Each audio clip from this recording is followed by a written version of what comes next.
remember the scene from Saving Private Ryan when they're gathered on the hill and they've just had an engagement with the enemy, and they've just also received the mission to go find Private Ryan. And they think they know where he's at, but they're not sure. But the most powerful part of that scene to me is when they turn to the lieutenant and they ask him, so what did you do before you were sent here? And they expected some grand illustration of his combat experience and his background. And he turns to them and he says, I'm a dentist. I'm a dentist. Now, how many of you have been in a position where you're part of a team that's being led to a giant task? You've got something to accomplish that is imperative to be accomplished, and you're not sure who it is you're being led by. But how many of you also have been that leader where you're almost terrified to move forward with what you need to do? Look, leaders have got to have vision, action, and the ability to motivate the people that they're leading. And that's what I want to talk about today on Leading Leaders.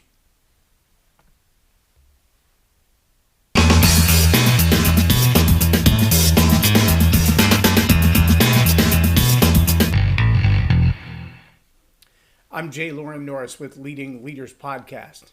And I can tell you there are a few things worse as a leader than finding yourself in a place where you're not sure what it is that you're supposed to be doing. You have lost the vision for the organization. You've lost the sense of direction for what needs to be accomplished. You don't know what finished will look like. We see it every day. We see vision cast aside because of daily tasks and problems. We see leaders who started off with a good plan, but then, life happened to the plan. And so they pretty much given up on the plan. They've taken on these new tasks. They're solving problems left and right rather than delegating them.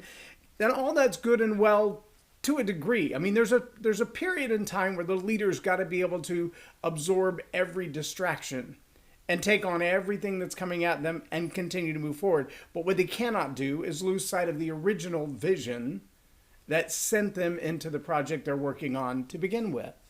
If Saving Private Ryan had gotten distracted by every little skirmish, every little battle, every war element that came at them, and forgot that, we have a task at hand, we have a mission to accomplish, in the grand scheme of the overall war, in light of all of the picture and the hundreds of thousands of people whose lives are on the line and the bullets whizzing and the bombs bursting, we still have a mission, a lot of tasks to pull off that mission.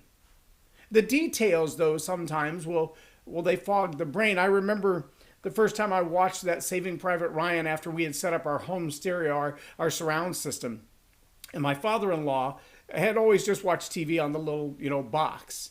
We had the sound system set up, and that scene where the tank rolls into town, you could feel it vibrating the house through the subwoofers. You could hear the clinking of the metal in the tank tracks as they rotated one over the other one.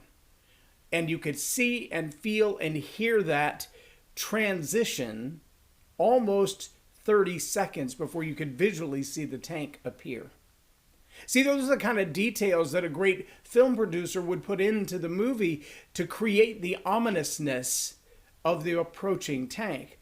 But if you get caught up in those details, you forget that your objective is to either get away from the tank or destroy the tank, and you get caught up in the details of life. Leaders who get caught up in the details of life and lose sight of the vision, well, they can't put that vision in front of anybody else. We've got to remember the task at hand and be able to put that in front of the people that we're leading. The next step of that, though, is to be able to say, listen, I need you to participate in this vision. Here are the action steps that I need you to take. I need you to take these action steps and you to take these action steps. And realizing as a leader, sometimes the tasks that we're assigning, the action steps that we're handing to somebody, are as myopic in their own focus as we might feel ours is in our mission compared to the overall project. Imagine if you're a commander and you're told, send one of your troops in to save Private Ryan, and you're like, well, what about stopping the Germans? What about overtaking this bridge? What about keeping these people at bay in this area? What about saving this city? No, forget all that. Forget all that. I need you to focus on this really small assignment. In this grand scheme of a problem, focus on this one assignment. Save Private Ryan. Well, now we've got to take action at each step of the way, realizing we've got to watch each other's backs. We've got to be looking out for the snipers. We've got to find the corners that need to be guarded. We do have to take out a bridge along the way to make sure that there's no advancement of the enemy. But we still have one assignment, and that assignment is find and save and send home the last son, Private Ryan. So go find him.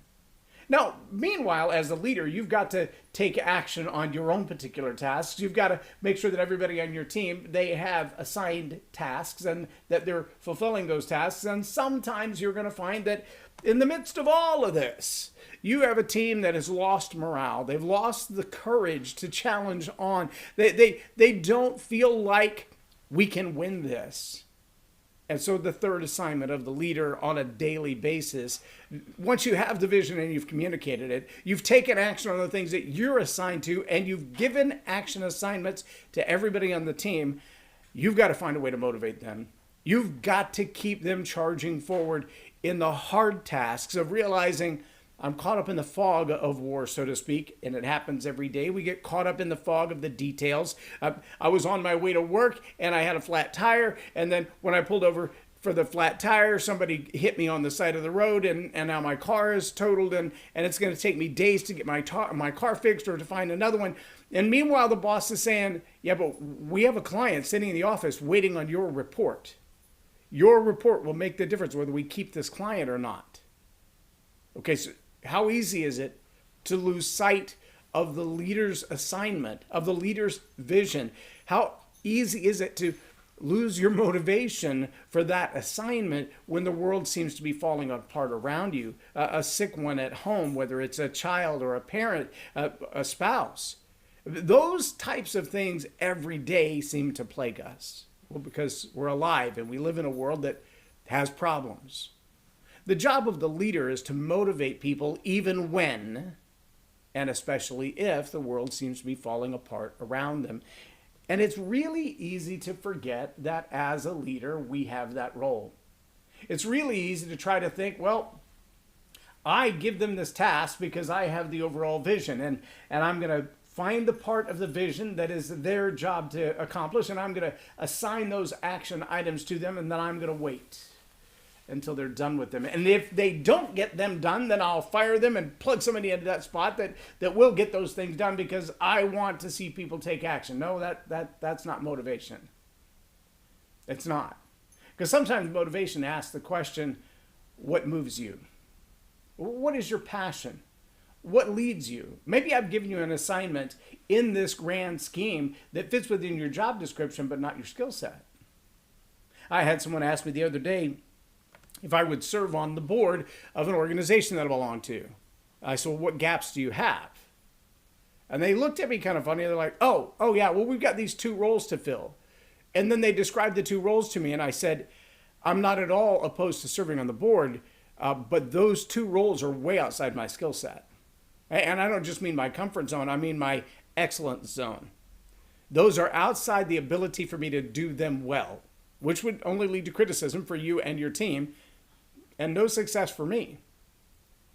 I would not do well at them, not mentally, not emotionally, not performance-wise. So there's probably somebody else who would perform those tasks significantly better than I would. I don't have to step up and take a board position to do something that I can't do with excellence. As a leader, you've got to know that. Now, am I motivated to serve on the board? Sure I am. I'm glad to help every way that I can.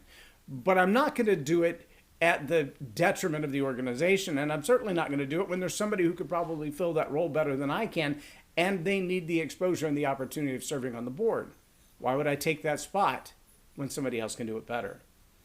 As a leader, we've got to maintain our vision by reiterating that vision on a regular basis, constantly sharing it with the people who are on the team. We've got to be able to break down the elements of the action that needs to be taken and explain this is what we need to do and here's how it fits in the vision, because sometimes those tasks don't look like they have anything to do with the overall vision.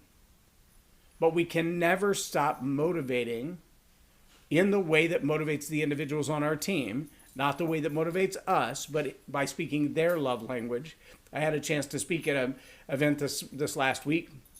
And when I spoke, somebody came up to me afterward and said, I think like you, I'm very driven, I'm very direct, I'm always on the go, and I'm surrounded by a bunch of people who don't always think that way. And I've never thought that part of my role as a leader is to affirm them. Just, it never really struck me that that's part of my job. You know, I give them raises and I give them time off, et cetera, et cetera. I said, what you'll find sometimes is that in the way that you appreciate being appreciated, they don't. The way you appreciate being appreciated, they don't. Which means you've got to find what motivates them. Maybe it is a little pay raise. Maybe it is a little gift card to a coffee shop or a chocolate factory or something of that nature. Maybe it's a day off to spend with their family at home. Maybe it's just a pat on the back and a handwritten thank you card that says, you're doing an awesome job and I couldn't do it without you. For some people, that's better than $100. It really is. Even in the days of inflation and cost of goods going up, it is a real, tangible item to have the soft skill of appreciation. And I challenge you as leaders, understand when it comes to vision, action, and motivation, understanding what motivates your team may be more important than anything else that you do, because that's what's going to cause them to take action toward your vision. I'm J Loren Norris with Leading Leaders Podcast for Tell It Like It Is TV. Have a blessed day.